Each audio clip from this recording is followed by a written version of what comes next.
झूठे सिमरन भजन से तो ये लाख गुना अच्छा है।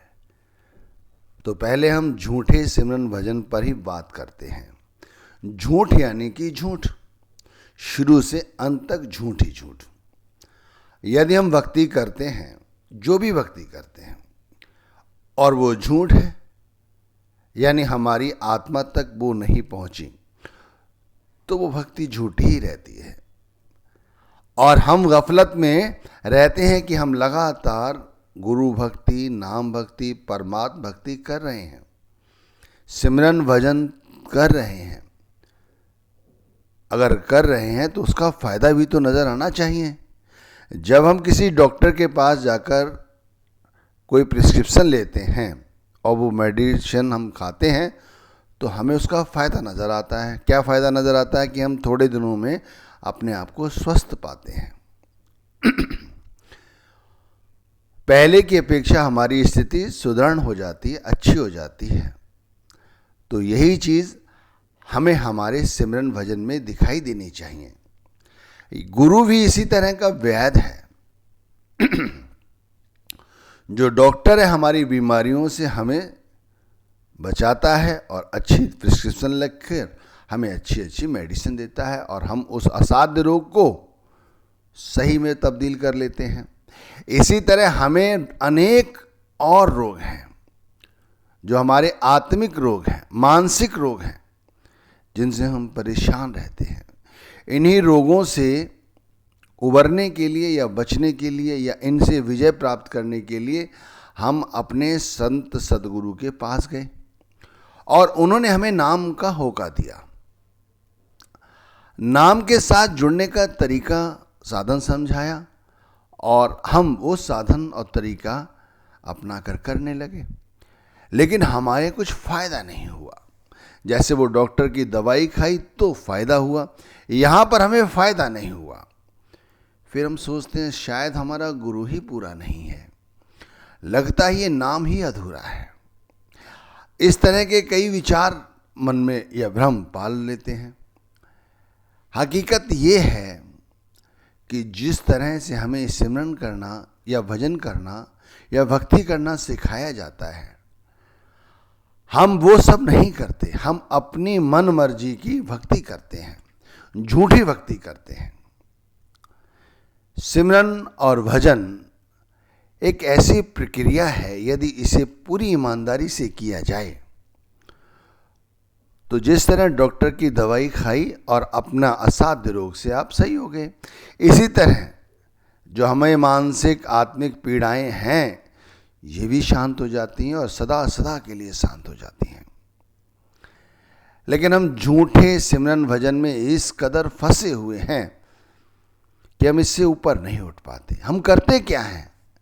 हम करते हैं, हम बैठने का दिखावा करते हैं कि हम सिमरन कर रहे हैं। हमें बताया जाता है कि घंटा, 2 घंटा, 2.5 घंटा नाम का सिमरन करो, तो हम घड़ी देखकर बैठते हैं, ध्यान हमारा कहीं रहता है, सिमरन थोड़ा बहुत करते रहते हैं और सोचते हैं कि अब समय हो गया, अब समय हो गया। बहुत से लोग तो अलार्म लगा के बैठते हैं, आँख खोल कर देखेंगे कि अरे अभी इतना टाइम हो गया, फिर करने लग जाएंगे। आप सोचिए, जो व्यक्ति सिमरन इस तरह कर रहा है तो वो भजन कैसे करेगा? वो तो भजन में बैठ ही नहीं पाता, इसीलिए भजन हो नहीं पाता। तो हमें सबसे पहले ये झूठे सिमरन भजन को त्यागना होगा। हमें सच्चा सिमरन भजन करना है। सच्चा सिमरन भजन है कि भाई अपने आप को खाली करो, गुरु की याद में, परमात्मा की याद में बैठे चौकड़ी मार के नाम का सिमरन करने के लिए तो सिर्फ परमात्मा के नाम का सिमरन करते रहे और गुरु के स्वरूप को ध्यान में लाए। भाई जिसने नाम दिया है, गुरु ने नाम दिया है, तो नाम का सिमरन करेंगे तो गुरु का स्वरूप स्वतः ही हमारे दिमाग में आ जाएगा। यदि सच्चा सिमरन है तो। और झूठा सिमरन हो तो क्या होता है कि हम बैठे हुए नाम का सिमरन करते हैं लेकिन ध्यान कुछ और आता है, दुनियादारी आती है। और इसीलिए हमें बार बार घड़ी देखनी पड़ती है, उठने का मन करता है, उबासी आती है, कभी कमर में दर्द होता है, कभी कंधे झुक जाते हैं, कभी सर में दर्द होता है। शाम पर टालते हैं, शाम कल पे टालता है, फिर कल और अगली शाम पर, ना ये कल आती है ना कल ये शाम आती है। तो हमें सच्चा सिमरन करना है, सच्चा भजन करना है। जो भाई सच्चा सिमरन करेगा वही तो सच्चा भजन कर सकता है। भाई भजन में तो और जटिल प्रक्रिया है तो बड़ी साधारण, लेकिन जटिल इसलिए कही जाए क्योंकि हमारे दिमाग में दुनियादारी छाई रहती है। दुनियादारी हमारे दिमाग से निकलती ही नहीं, क्योंकि सिमरन में तो सब कुछ भजन में तो सब कुछ भूल कर उस परमात्मा के घर से आ रही आवाज या आ रहे प्रकाश को देखना या सुनना पड़ता है। यदि अंदर इतना सब कुछ होता रहा तो फिर ये ना सुनाई देगा ना दिखाई देगा। अब जैसे सत्संग का शीर्षक रखा कि झूठे सिमरन भजन से ये लाख गुना अच्छा है, ये क्या है, ये समझने की कोशिश करें, ये है क्या। यदि हम सिमरन सही तरह से नहीं कर पाए, एक समय बीत चुका है, तो भाई सच्चे सिमरन की तैयारी करो और भजन करो। फिर यदि तुमसे ये सच्चा सिमरन नहीं हो पाता, ये सच्चा भजन नहीं हो पाता, तो फिर क्या करें। तो भाई अपने अंदर रिसर्च करो, खुद से सोचो। यदि हम अपने सतगुरु से या परमात्मा से प्रेम करने लग जाएं, प्रेम कहते हैं आत्मिक प्रेम, यदि हम परमात्मा से करने लग जाएं तो हमारी आत्मा परमात्मा का सानिध्य प्राप्त कर लेती है, बगैर किसी नाम के सिमरन के, बगैर किसी नाम के भजन के। क्योंकि प्रेमी की ये कामना होती है कि वो अपने प्रीतम को देखे। यदि हमारे अंदर ये भावना आई कि हमारा जो प्रेमी है, हमारा जो प्रेमी है यानी परमात्मा, हम उसके प्रेमी हैं और दूसरी ओर वही परमात्मा हमारा प्रीतम हो जाता है। पहले ये विचार करना चाहिए कि परमात्मा हमारा सच्चा प्रेमी है, वो हमसे सच्चा प्यार करता है। फिर वही विचार अपने अंदर लाएं कि हम भी प्रेमी हैं, हम उस परमात्मा से प्रेम करते हैं, हम उस परमात्मा से प्रेम करते हैं, इसीलिए हमें उस परमात्मा के दर्शन होने चाहिए। दर्शन प्रेम सबसे पहले दर्शनों को लाता है। जैसे हम सिमरन करते हैं तो सिमरन करते ही जिस चीज का सिमरन करते हैं उसका स्वरूप सामने आ जाता है, उसका ध्यान आ जाता है। इसी तरह यदि हम वाकई में सच्चे प्रेमी बन चुके हैं तो हमें अपने सतगुरु के दर्शन होने लगेंगे। उसके लिए बाहर जाने की जरूरत हुई नहीं हुई, सिमरन करने की जरूरत हुई नहीं हुई, कहीं बैठने की जरूरत हुई नहीं हुई। अरे ये तो चलते फिरते उठते बैठते कैसे भी किया जा सकता है। जरूरत है सिर्फ प्रेम की। ये पता चल जाए हमें सच्चे तौर पर, हमारी सच्ची आत्मा को, कि हमारा सबसे सच्चा प्रीतम वो परमात्मा है, वो सतगुरु है, वो नाम है। तो जैसे ही हम नाम के विषय में सोचेंगे तो हमारे अंदर स्वतः ही सतगुरु का स्वरूप आ जाएगा, यानी दर्शन आ जाएंगे, आंतरिक दर्शन आ जाएंगे। और जैसे जैसे हम उनसे प्रेम करेंगे तो हमारी अवस्था और ऊंची होगी। कहते हैं जब सच्चा प्रेम होता है तो हमारा ध्यान इधर उधर नहीं भटकता, चाहे फिर कुछ भी होता रहे। आपने देखा भी होगा, अनुभव भी किया होगा, कभी आपको वास्तविकता में किसी से प्रेम हुआ हो, चाहे वो आपकी औलाद हो, चाहे वो आपका कोई प्रीतम हो, प्रेमी हो, कुछ भी। उस अवस्था में आपने अनुभव किया होगा कि उस समय आपको सिर्फ उसी की याद रहती थी, उसी का ध्यान रहता था, उसी का स्वरूप रहता था, और दुनिया में कुछ भी हो कोई फर्क नहीं पड़ता, सिर्फ उसी का ध्यान। तो इसी तरह यदि हम प्रेम करने लग जाएं नाम से, सतगुरु से, तो हमारी अवस्था ऊंची हो सकती है। हो जाती है, ये कहा जाए तो ज़्यादा अच्छा है। उस अवस्था में यदि हम सिमरन ना करें, भजन ना करें तो चलेगा, क्योंकि एक बार यदि प्रेम पनप गया तो फिर सब कुछ पनप जाता है। भावनाएं स्वतः ही हमारे अंदर आ जाती हैं। देखो, गुरु नानक साहिब जी ने कहा है गुरु ग्रंथ साहिब में, रे मन ऐसी हर्ष्यों प्रीत कर जैसी जल कमले। गुरु नानक साहिब हों, अन्य संत महात्मा हों, सभी ने प्रेम के ऊपर इतनी इतनी वाणियाँ लिखी हैं। जब भी समय मिले खाली समय पढ़ा करो, समझा करो कि उनमें क्या छुपा हुआ है। एक बार समझ नहीं आएगी, 2 बार समझ आ जाएगी, तिबारा समझ तो आ ही जाएगी। रे मन हर्षी प्रीत कर जैसी जल कमले, लहरी नाल पछाड़िए वी विगसे असने। कहते हैं मेरे मन उस हरि से ऐसी प्रीत कर जैसे कमल प्रेम करता है जल से। जैसे जैसे जल बढ़ता है, लहर आती है, कमल का फूल और खुश होता है और लहलहाता है और ऊंचाइयां प्राप्त करता है। हमें ऐसा प्रेम करें। यदि हम भी अपने सद्गुरु से इस तरह का प्रेम करने लग जाएं तो जैसे जैसे कहते ना, जैसे लहरी नाल पछाड़िए, मतलब लहर आई पानी की,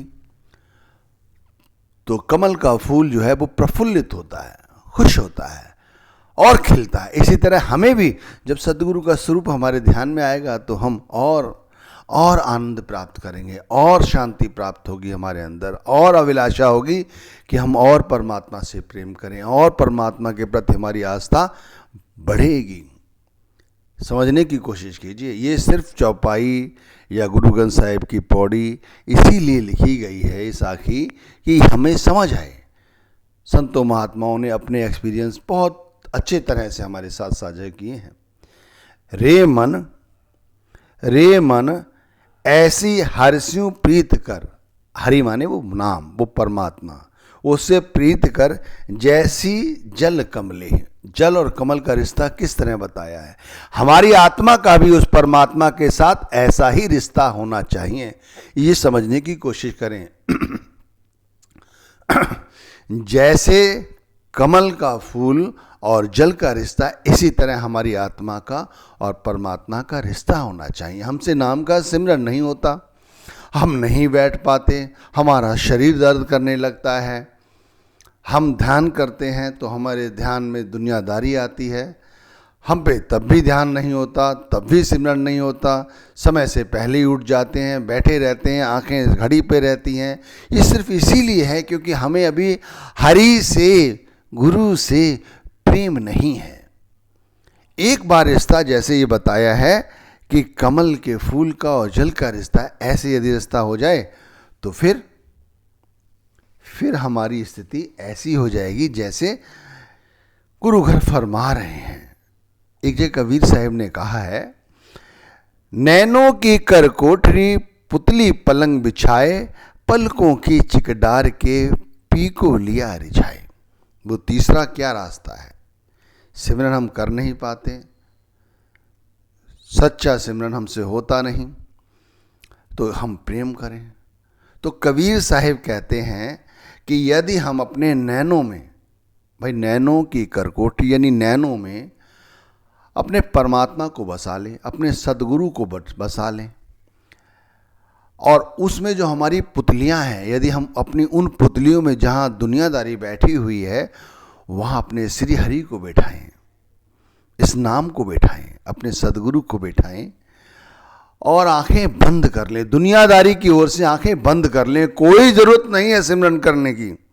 बैठ जाओ, बैठ सकते हो तो बैठ जाओ, अगर चलते फिरते कर सकते हो तो चलते फिरते करो, रिश्ता ऐसा ही अपनाओ।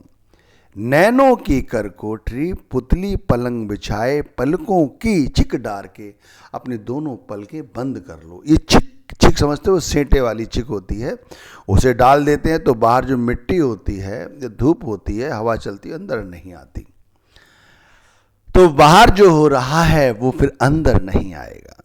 नैनों की चिक डार के पी को लिया रिझाए, उस परमात्मा को रिझाया जा सकता है, सदगुरु को रिझाया जा सकता है। इतना बड़ा सिमरन नहीं होता, इतना बड़ा भजन नहीं होता, हम क्या करें? अगर हमें क्वेश्चन करने का अपने सदगुरु से अवसर मिल जाए तो यही कहते हैं कि भाई नाम दे दिया है, अब सिमरन भी आप ही कर लो, भजन भी आप ही कर लो, या कोई शॉर्टकट तरीका बता दो। तो भाई मैं आपको शॉर्टकट तरीका बताता हूं कि प्रेम करने लग जाओ।